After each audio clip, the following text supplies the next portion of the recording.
कहते हैं असम की धरती जितनी खूबसूरत है उतनी ही रहस्यमयी भी है।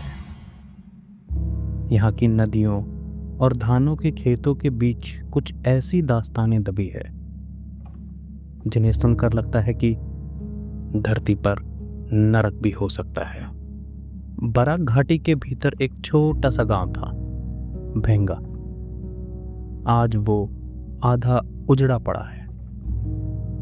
घास से ढके मकान, टूटी हुई नावें और चुपचाप खड़े पेड़।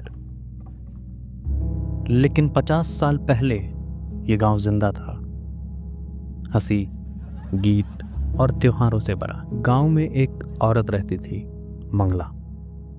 वो बहुत सुंदर और जवान थी और वो मेहनती भी थी, बहुत काम किया करती थी। लेकिन उसके पति हरिनाथ को उस पर शक हो गया था। उसे लगता था कि वो जब भी बाहर काम करने जाती है वो उसे धोखा देती है। हरिनाथ रोज शराब पीकर मंगला को मारता। हरिनाथ संतान पैदा नहीं कर सकता था और उसका गुस्सा वो मंगला पर उतारता। गांव वाले सोचते कि ये औरत अपशगुन है, वो बांझ है। धीरे धीरे ताने नफरत में बदले और नफरत जहर में। एक रात हरिनाथ बहुत शराब पीकर आया। वो नशे में इतना टुन था कि उसे कुछ समझ नहीं आ रहा था। मंगला किसी काम से बाहर गई थी और उसके सामने ही वापस आई। हरिनाथ का पारा चढ़ गया। उसने मंगला से पूछा, कहाँ गई थी इतनी देर, अपना मुंह काला करवाने? मंगला चुप खड़ी रही और चुपचाप अंदर जाकर अपना काम करने लगी। उसने सोचा ये रोज की बात है। मंगला उर्ली में से अनाज निकालने लगी। उधर हरिनाथ को बहुत गुस्सा आ गया। उसने एक पत्थर उठाया और मंगला के सर पर दे मारा और उसे उठाकर उसी उर्ली में डाल दिया जहां पर अनाज भरा था और उर्ली का ढक्कन बंद कर दिया। मंगला अंदर चीखती रही, चिल्लाती रही, लेकिन हरिनाथ को नशे में कुछ पता नहीं लगा और धीरे धीरे उसके चीखने की आवाजें बंद हो गई। हरिनाथ भी वहीं सो गया। जब वो सुबह उठा तो उसने देखा कि मंगला घर में नहीं है। उसने घर के चारों ओर देखा। उसे याद ही नहीं था कि उसने मंगला को उर्ली में डालकर दफन कर दिया है। हरिनाथ ने यह बात किसी को नहीं बताई। वो ऐसे ही घर में रहने लगा और मंगला की लाश उस उर्ली में ही पड़ी रही। कुछ दिनों बाद जब पड़ोसियों ने उससे पूछा कि मंगला कहाँ है, तो वो कोई जवाब नहीं दे पाया और नशे की हालत में उसने सच बता दिया।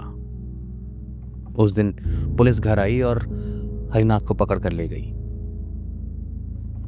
और जब उस उर्ली का ढक्कन खोला गया तो उसमें खून से सना गेहूं था और मंगला की सड़ी हुई लाश। गांव वालों ने मंगला की चिता को आग लगा दी और वो गांव अपनी नॉर्मल जिंदगी में लौट गया। पर उस रात के बाद गांव वालों को अजीब सी आवाजें उस गांव में सुनाई देने लगी। हर घर में उनकी उर्लियां अपने आप अपनी जगह से सरक जाती। किसी की उर्ली में औरत के लंबे बाल मिलते और किसी की उर्ली में नाखून, और अनाज भी सड़ा सड़ा रहने लगा। लोग बाग वो अनाज खाकर बीमार पड़ने लगे। ऐसे ही एक युवक ने ये ठाना कि वो ये अंधविश्वास हटाकर रहेगा। वो एक दिन अमावस की रात को उस गांव में सैर पर निकला। उसके हाथ में अपना मोबाइल था और वो चलते हुए जा रहा था। गांव में और कोई भी रोड पर नहीं था। घरों की लाइटें बंद हो चुकी थी और चारों तरफ घुप अंधेरा सा था। पत्तों की हल्की सी सरसराहट से भी ऐसा लगता था कि कोई है। अगले दिन वो युवक गायब हो गया। उसके घर की चौखट पर कुछ हड्डियां मिली, पर वो युवक कभी दिखाई नहीं दिया। धीरे धीरे लोग उस गांव को छोड़ने लगे। कुछ घर खंडर बन गए और कुछ की छतें घास और बेलों से ढक गई। पर आवाज अब भी आती थी।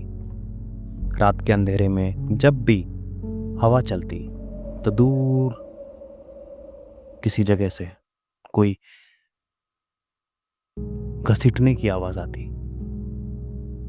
लोग कहते हैं मंगला सिर्फ उर्ली में कैद नहीं है, अब वो हर आत्मा को ढूंढती है।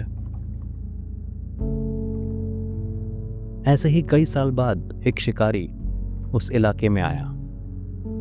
उसने बचे कुचे गांव वालों से कहा कि मैं ये सब नहीं मानता। वो जंगलों में ही लगभग रात में ही शिकार किया करता था। उसे किसी चीज का डर नहीं था। वो अमावस की रात एक दिन जंगल में गया और वहां बैठा रहा।